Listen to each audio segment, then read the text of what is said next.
Good afternoon. My name is Robert Walker, and I'm Brand Manager for RetirementHomes.com. Welcome to our July webinar. We are North America's leading online sales and marketing solutions provider, including our housing directory, our online library, and e-newsletters. We also offer, free of charge to senior living professionals, the top experts in senior living every month who will share their knowledge in the fields of marketing, research, sales, and related areas in webinars such as the one you're about to hear. This month, we present Michael Sullivan of 50 Plus Communications Consulting based in Charlotte, North Carolina. Michael's presentation, How to Sell to Seniors and Their Adult Children at the Same Time, examines how senior living professionals can navigate the sales process between two very different audiences. There will be a question and answer session at the end of the presentation. If you would like a question answered, raise your hand in the toolbar to the right, type in your question, and time permitting, it will be answered at the end of the session. And of course, you are also welcome to ask a question anytime during the presentation itself. Now, here's Michael. Robert, thank you so much. I know you've done a great job with these seminars. You've done hearty, well done to you, because you've had about 20 of these, and I've had the occasion to be on several of them, and I just think that from the feedback I get from people, I think they're really well done. And I suspect that anybody in the audience that wants to give you some advice on some other programs, that he'd be more than acceptable to that. And there's your phone number on the cover, and there's your email address. Today we're going to talk about the how to sell to seniors and their adult children at the same time. I'd like to recommend to you and it sort of figures in here to a small degree, an article that I wrote for the marketing newsletter for this month called Using Small Talk to Increase Sales. And I love the quote at the bottom of the article that I had picked up from an author. Every great romance and each big business deal begins with small talk. The key to successful small talk is learning how to connect with others, not just communicate with them. And so that's what I'm about today, is talking about the connections that you're having to deal with your clients, customers, prospects, whatever. And the interesting that I think is when you're looking at two people, you look at two separate entities that are involved in this process, I think you really have to look on the side of the caregiving issue. And let's start with that, and some of it will be more amenable, more directly available to you as you're in your business. But let's just go ahead and look at the caregiving world. Rosalind Carter, Jimmy Carter's President of the United States wife, has developed the Rosalind Carter Institute on Caregiving, and she says there's 4 kinds of people in the world. And I don't think you can really find another category. Those who have been caregivers, those who are caregivers, those who will be caregivers, and those who will need caregivers. So that about pretty much is around the world, and it covers about everybody. And I really think that there's a lot of really good information there. Let's look at who are the caregivers. The typical family caregiver is a woman, roughly age 49, caring for a widowed mother, age 69. That's average. That's what several national studies have come up with that.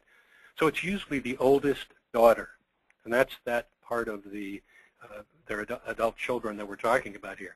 But I have gotten some more information from a good friend of mine, Stephen Tweed, who runs a company that's involved with managing home care businesses. And one of the things he tells me in the research that he's done is that there are others that are involved in it. But usually it's the oldest daughter. Well, what happens next? The batting order becomes the next oldest daughter, and then the next oldest daughter who lives close by, and then the daughter-in-law, and finally, good old Junior. He's available to be there. Now, some of these categories, this would not work for you if you've only got a one-child, adult child in the house and all that, but you can get the idea.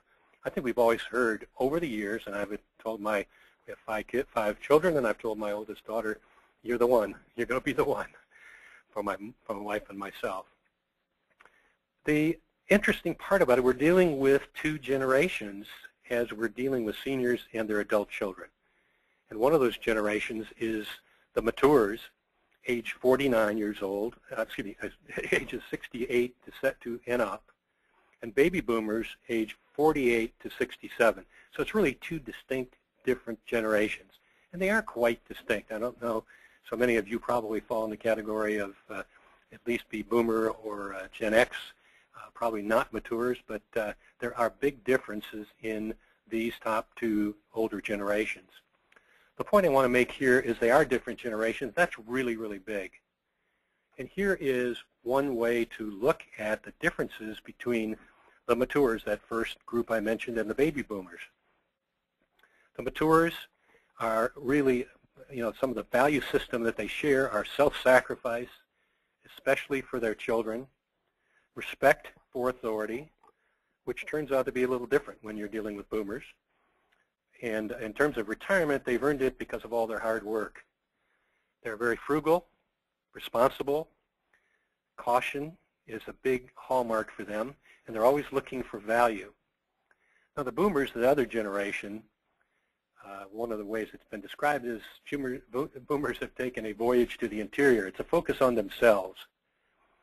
There's a distrust of authority, and that comes with a background that includes, for many of the older ones, Vietnam, Woodstock, Watergate, death of major American and other figures in the world. And that's different than the mature generation. That's World War I, the Great Depression, stock market crash. And as far as it comes to retirement, the boomers say, we deserve it, but so many of them have had disappointed expectations. It hasn't worked out as they'd like. So with boomers, the key issue is control. Give me choices. Don't tell me what to do. Give me choices. Let me select. There's also a whole lot of stress that comes along with being boomers, mostly because they want life simplified. They want to move on. They want to give it a short amount of attention as they can and move on to other things. Here's an interesting tidbit or fact. Boomers are more likely to have living parents. In fact, 71% of boomers who have a living parent, a very large number.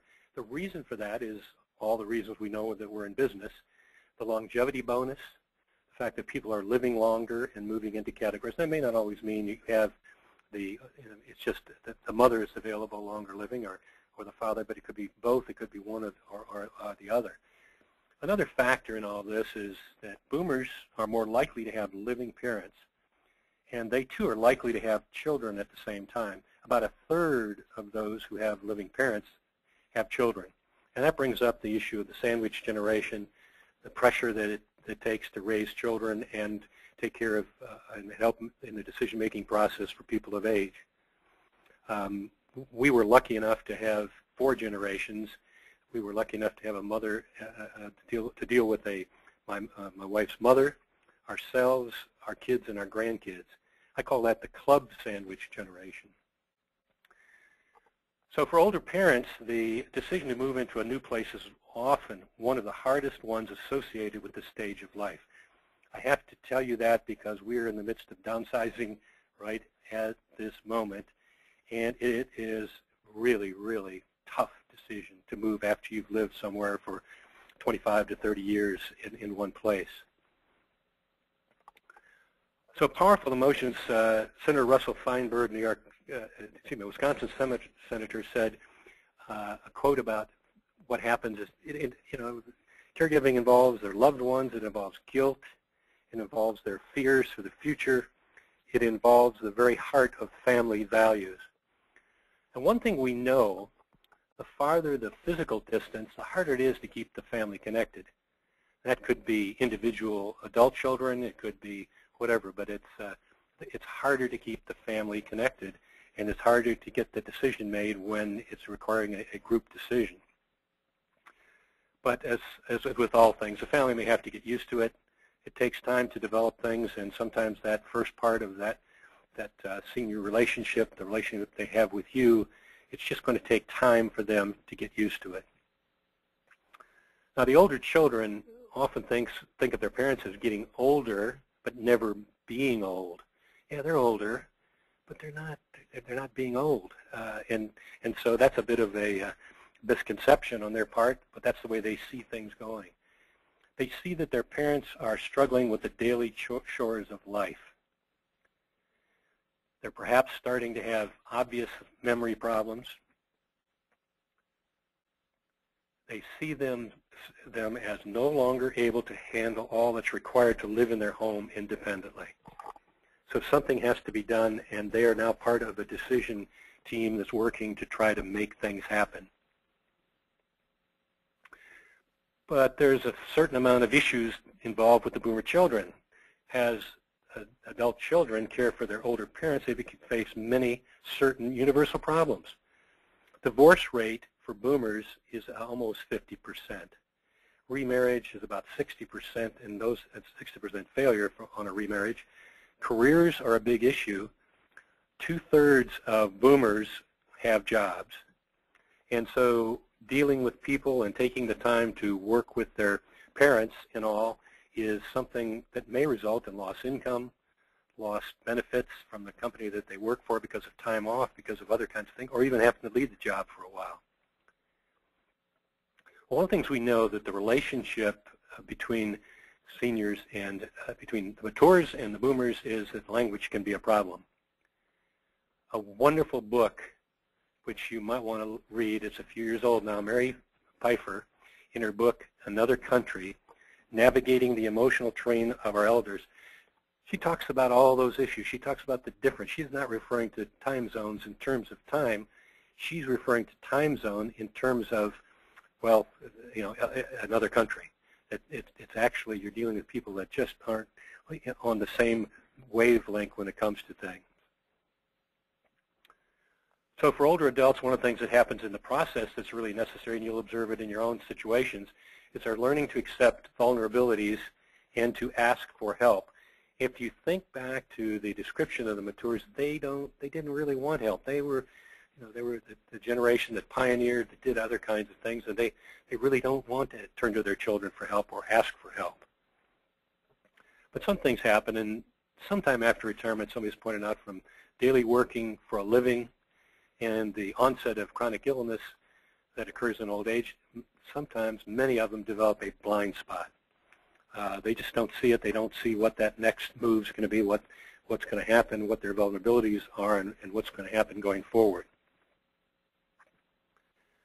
And what really needs to happen is parents, the older parents, need to allow their children to be part of the decision-making process. They need to encourage their opinion. They need to let them ask questions and express opinions. And I must admit, in our next move, we are finding that we're getting an awful lot of advice from an awful lot of young people in the family. So you need to, in your process of dealing with them, you need to look at what's their family history, what's going on in the family. Do you have access to that? Are you able to ask individuals what's that family history been like? And as we know, there's very, very big differences in family history. Are they supportive? That makes life a lot easier. But let's get down to the kind of words you're hearing. Are they connecting? Are the parents and the children connecting? And what are the words that are being used in the phrases and the meaning? And when you strip the surface away from what people are saying, what is actually happening, and what does that mean to you and your selling capabilities? What do I need to say, and so forth? You need, in one sense or another, find out what they're hearing from friends, relatives, and acquaintances. Find out what conversations they've had with friends and relatives about your retirement community, about retirement community life. It's important because this is a new venture for an awful lot of people, but they also rely on friends and acquaintances to be able to put a pattern in there, to put that pattern in place and help them make decisions. And what position are the children, what are the parents taking? What position are they taking?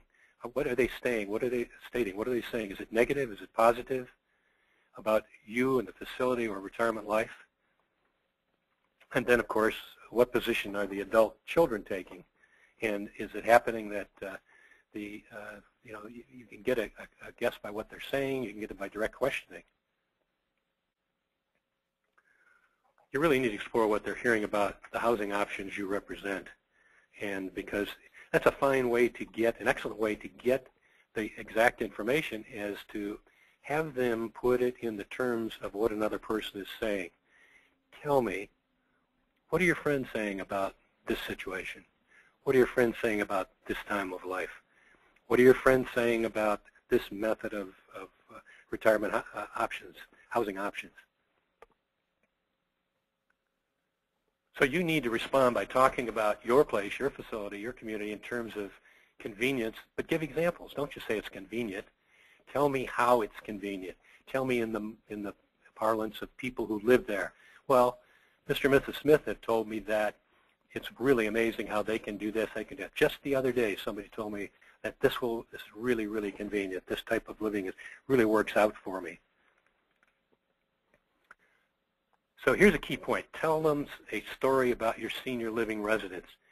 Stories are very powerful means for people to understand what's going on, to understand things in a deeper mode, and to also know that they can, that they're telling you, they can open up to you. So you tell them about Tom and Mary who moved in here 6 months ago, and here's the kind of thing that happened with them. And their children were worried about them, but here's what happened. It turned out to be something that worked out really, really to their benefit. 90% of your sales effectiveness is going to be based on your ability to develop rapport with the prospective family. So what else is new? That's, of course, part of any kind of sales formula. And you have to understand that, but now you're maybe dealing with decision-making that's taking place at the parent level or at the adult-child level, or in somewhere in between the two, or with both levels. Now, developing rapport is a tall challenge, of course. And I'm going to suggest you continue to use stories. Tell your stories about families who are caring for their own parents who needed advice. Set yourself up as somebody who has provided advice to other people, other individuals. And as a result of that advice, they have moved in this direction or that direction. Again, using the power of storytelling. Getting started on the right foot. Build a personal relationship with them. Find out about them in person. Use small talk the article that I referred to that's in the marketing newsletter for this organization. And so building a personal relationship, standing out, being different than other people who they speak with, and be supportive of their position and what it is that they decide, whether it's either side. Be supportive of what it is they're saying, and to help them understand that there's more to it than those kinds of things. Now let's deal with communication with the older parent. One of the things that happens that gerontologists who study the process of aging tell us is there's something called cognitive aging versus chronological aging. Chronological aging is the age that you are on the calendar. I'm so many years old, whatever. The cognitive age is the age you think you are. And that is different many times from the chronological age. The difference being that the people feel just so much younger than they are, and oftentimes that cognitive age is 10 to 15 years younger than they are. So you need to understand that they may be thinking they are younger, or any of the parties, of the parents, that they are younger than they think they are, and younger than their actual age shows. So it's something that does occur with people who are feeling reasonably well off when it comes to things. So what are some of the techniques? Well, when you're talking to older people, you need to slow down. Gosh, everybody talks so quickly the younger people talk so quickly among themselves. The pace is really fast. We don't really know and understand that older people, they're not getting it. Some of the words are being lost. Some of the issues relate to the physical changes that are occurring. It can be hearing issues. It can be vision issues. But you need to slow down your pace. One of the things that I've done in some of my training techniques is to take a timing device and to put a clock on somebody giving a normal conversation, and then asking the audience, do you think an older person got that? Let's slow that down, and let's just see what you could do differently and what effect that has. Then, of course, speaking distinctly and clearly, not necessarily louder.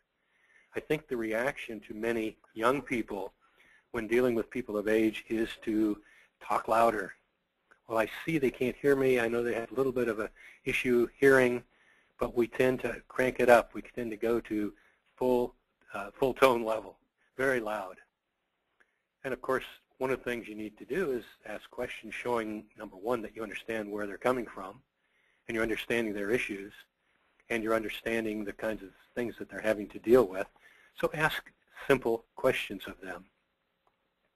Ask questions that are going to use some more information and get them talking, which is really what you want to do. Use simple, short sentences so your conversation is understandable. You know, the thing is, when you start to add paragraphs to the end of parentheses to the end of your sentences, that makes it harder for people to understand. And so these are among the things that you need to do when you're dealing with people of age, when you're dealing with people who are older. So when you're selling to the family, I think one of the key issues, of course, as you develop it, as you determine it, as you find out where they are on the family issues, you need to focus on the emotional connection between the older adults and their grown children. So what does that mean? Well, that emotional connection probably is centered around the family. And so you need to find out about the family. You need to ask about the family. And, you know, in many cases, one of the ways you can do that is you ask an older person for a picture of their grandchildren. They've talked about your grandchildren. Could I have a picture of your grandchildren? I would like to have that and keep that with my information about you. So what you're doing is you're sending a message that you care about something that is important to them, and you care about enough that you are individualizing. You're making them an individual person who has these interests and needs. Also, I'd sort of recommend that you date, if they give you a photograph, that you date it, so you can know in the future how old are they. What, you know, they've added 2 or 3 years here. Now they're into grade school, they're into high school, and moving on. So family is critical in the relationship and should be part of your approach. So as a sales tip, selling to people of both older and younger, focus on their family. Show that you care about them as a person, and that you do in so many ways, in dealing with them as an individual, finding out what's going on with them, playing back the things that you've learned about them that you think are critical to their lives, and connecting with the right side of the brain. The right side of the brain is where you are, and I use this in a number of my presentations, is that with age, well, you know, you're familiar with the right and left hemispheres of the brain. Left hemisphere is orderly, it's semantic, it's words and numbers. The right side of the brain is pictures, it's emotions, it's things that relate to us in a much broader way. The right side of the brain is the side in which the visual nature of us takes place. So it's important for you to use pictures that are visual from your facility, from your community, and showing them how people are doing things. Showing them with their we remember things on the right side of the brain much better, much faster than we do on the left side of the brain, and it gets us interested in things. So connecting with the right side of the brain is important when you're dealing with people. Another thing in the same vein is you don't ask, does that figure out for you? Does that work? Does those numbers work for you? No. You say, how does that feel? How does that feel? That is an attempt to find out what's going on in their subconscious and their conscious about what it is that you're proposing to them. Does that make sense to you? Another way to say that. Feeling touches emotions and helps you arrive at a point where you have a chance to talk to somebody in a really, really deep way and really touching with things that are important to them. So here's a number of words, phrases, and ideas when you're dealing with each of these age groups. Matures, some of these words can be used figuratively and literally, and some words are, you can figure out a way to say it in another way. They don't want to be dependent on others. They don't want to be dependent on government. They don't want to be dependent on families if they can help it. But there comes a time when, of course, that's not so easy to happen. Self-sufficiency, I can do it myself. I can hang that picture myself. I can go do those kinds of things. They're very much interested in new experiences.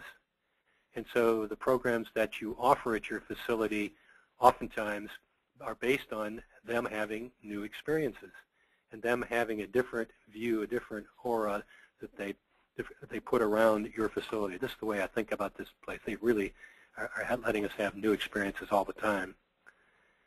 Learning is very, very important to people of age. We have a very, very high number of people who are going back to school to get to college, to get degrees, to go to community college programs, to just learning sessions of one thing or another. So that's really important. That's part of them moving on in life. They're quite likely to have had a life that included a lot of learning, a lot of education.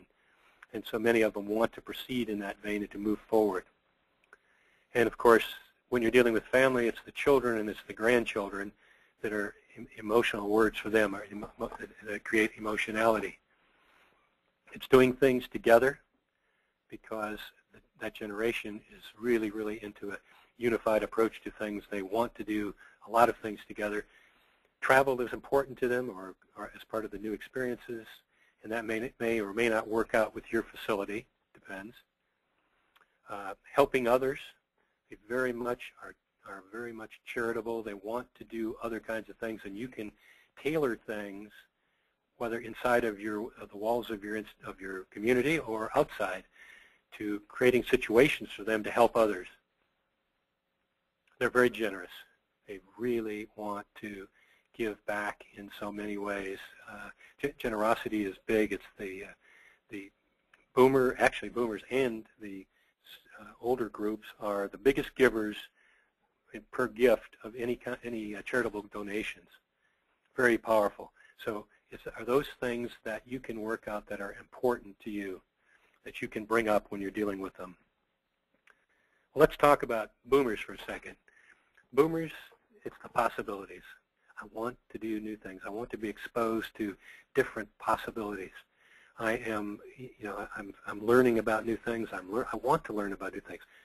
When they travel, oftentimes the possibilities of learning about things, of being, they do not want just to travel. They want to travel that allows them to experience things, that allows them to feel it, touch it, walk that trail, or whatever.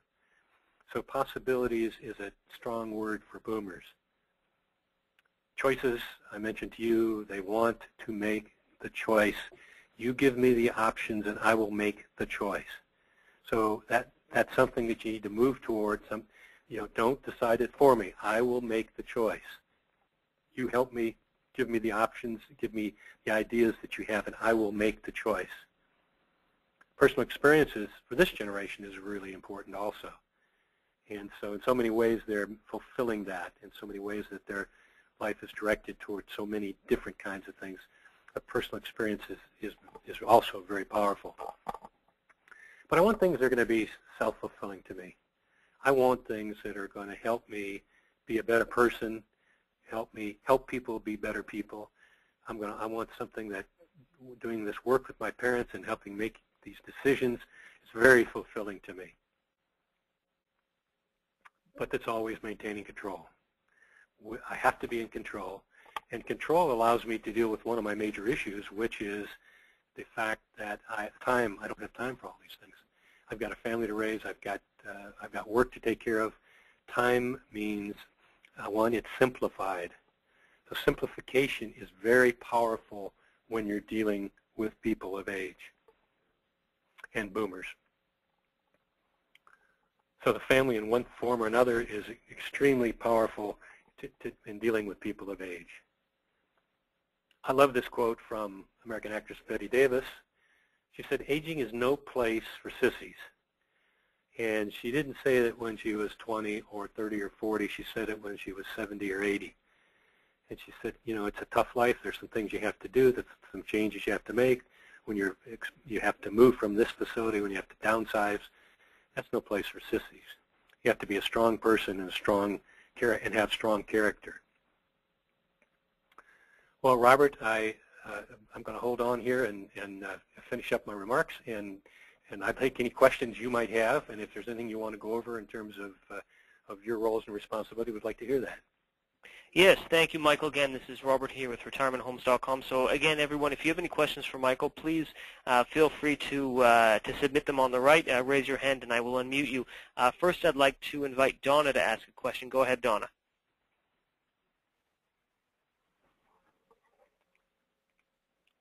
Hi, Donna. Okay, so I can read Donna's question here. She asks, what is the best way to reach both parties, both seniors and their boomer children, to let them know about the facility you work for?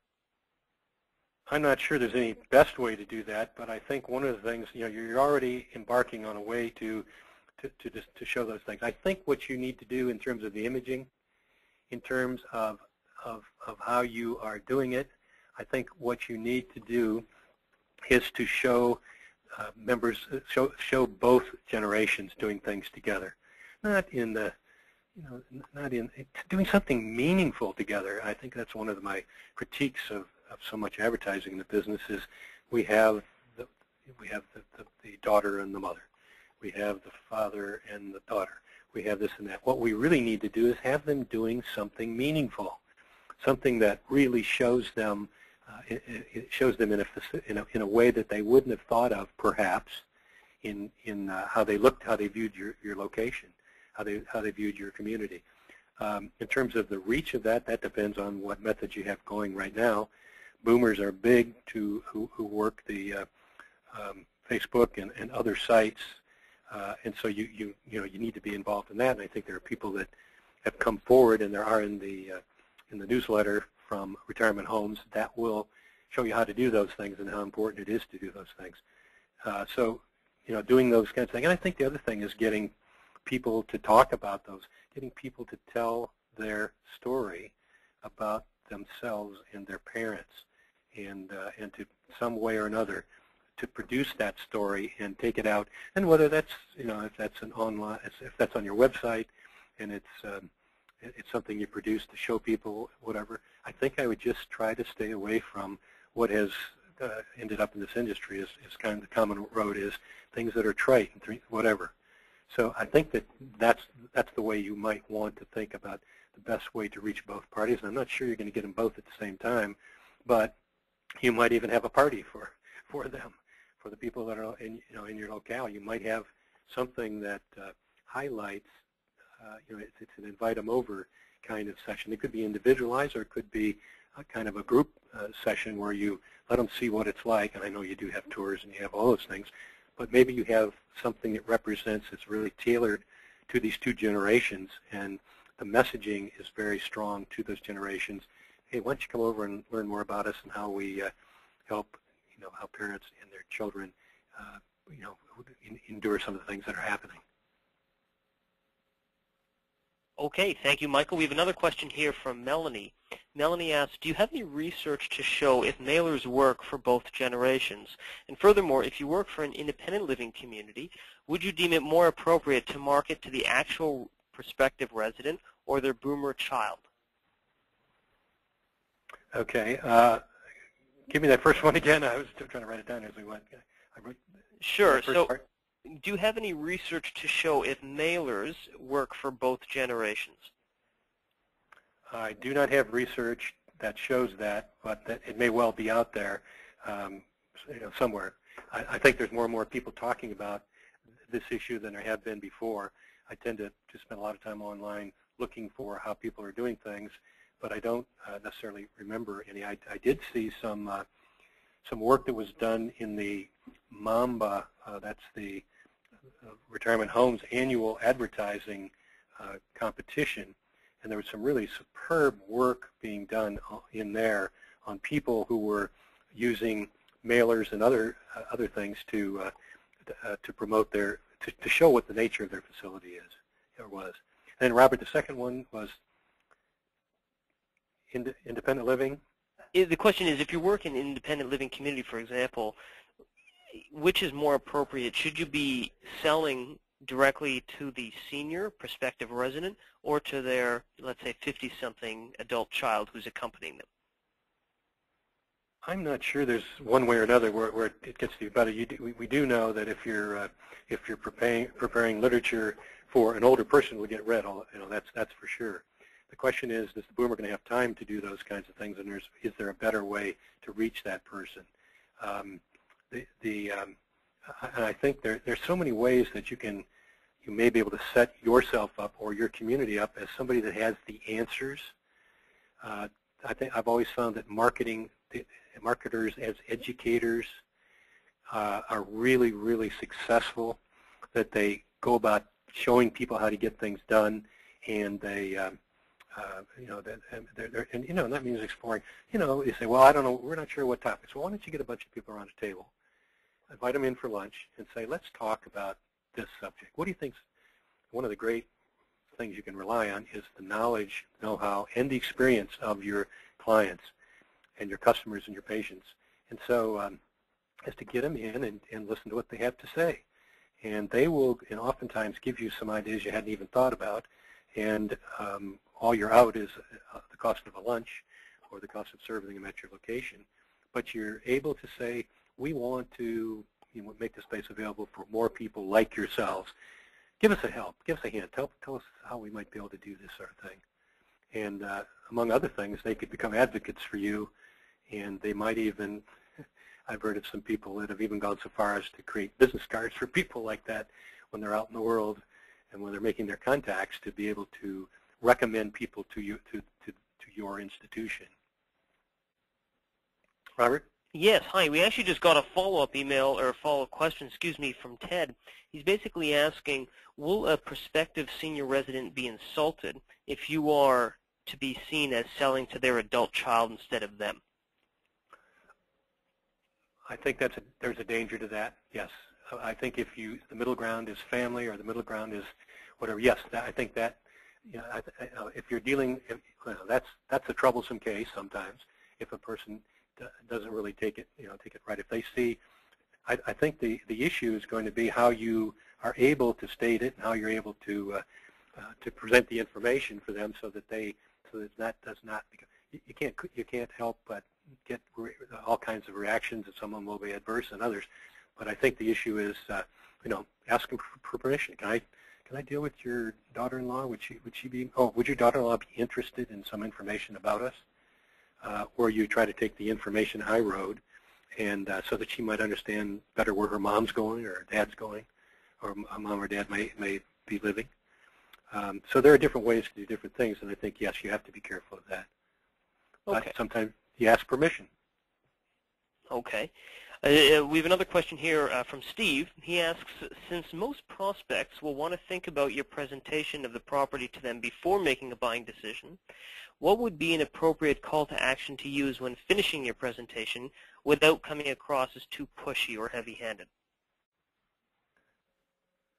In terms of finishing your in terms of ending up or finishing your presentation, I think that what you want to do is to talk about the people in your facility and give those stories, finishing up by telling the stories about the people who are there and how they have reacted to being there, and the kinds of things, the kind of growth in their life that's taken place as a result of that. I think when you try to move more toward that side, I think you have a better chance of having a good, strong finish. Okay. We have another question here from Michael. Michael asks, how do you encourage maturers to take the big step and move into a retirement community when their boomer sons and daughters enable them to stay at home, providing part-time assistance in their home? So, well, I think that, I think that what's going to happen in that situation is people are going to age. They're going to require more help. And so, so your facility, the answer to your facility might be that you just really have to keep track of them in terms of, I think, making things easier for them as they go along through life, as they age out, as the physical changes that take place. Don't make it so easy to to be cared for by a part-time or otherwise by a relative. And if it's part-time, you're talking about being with them and coming over, that's one thing. Another thing is the financial side of that, which is another, providing them with food and other kinds of sustenance. So you've got really to, you just really have to look at ways to do that and see where you go from there. Okay. Christina asks, what are some tips on resistance from people with early Alzheimer's or early onset Alzheimer's? I think one of the things we're most happy to see happening, we've gotten a report on Alzheimer's in the last month that has conducted, I believe it's finished up in the last month, that says Alzheimer's is diminishing as a percentage, while it may only be 2 or 3%, but it's a percentage of people who are less amenable, less involved, it slowed things down, it slowed the rate, and people are suggesting that one of the things that's happened, it's really the educational side that has, that people are keeping busy, they're fit, they're exercising, they're doing other kinds of things. You know, I think the issue is again moving toward the emotional side, toward the visual nature, toward the imagery nature of things, and showing your messaging be done through through storytelling and other ways. Visual storytelling is what I'm talking about, and so you need to be able. Well, one of the things you need to be looking to is how can I tell the story visually, and how can I move. So early Alzheimer's is that may be a really good way to go about it, and there are others, of course, using terminology and soothing words and other kinds of things to stay with the verbal side of it. But I think the visual nature of things and the emotional side of it is very important. Okay. We have a question here from Kira who asks, what if there is a disconnect between adult child and elderly parent?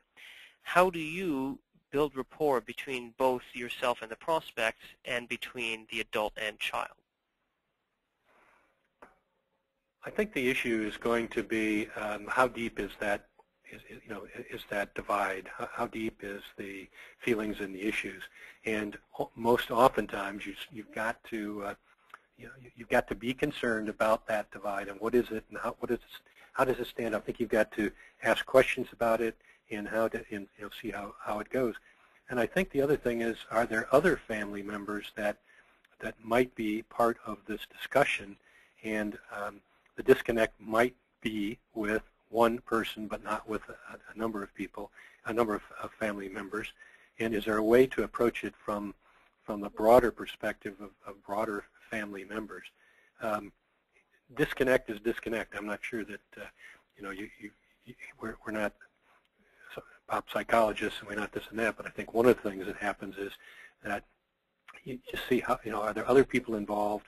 Are there other people involved that are that are influential in the lives of these people, such as ministers, such as people who have a higher role for them and might be of some assistance to you in being able to deal with the disconnect. Sometimes the disconnect is so wide you can't do anything about it. It goes back to what happened. You've got family members who are trying to deal with mom and dad. We have one where we have two sisters that dealt with their mom for many years. This was a disconnect because he physically lived on the other coast, West Coast, and he didn't want to have to deal with it, so he was disconnected. Just don't bother me with it. I'm just not going to be bothered with things, and was of not much interest in helping. And even though one of the things that we learned in caregiving is that you try to get them to participate in some way or another. Maybe he'd pay for cab rides for mom to go to the doctor, or this or that. Maybe there's some financially, so that he can, so that if he physically wants to be disconnected, then he can still do those things, but he is involved in one way or another. Disconnect's a tough one. That's no question about that. Okay, and we have time just for one more question here from Connie.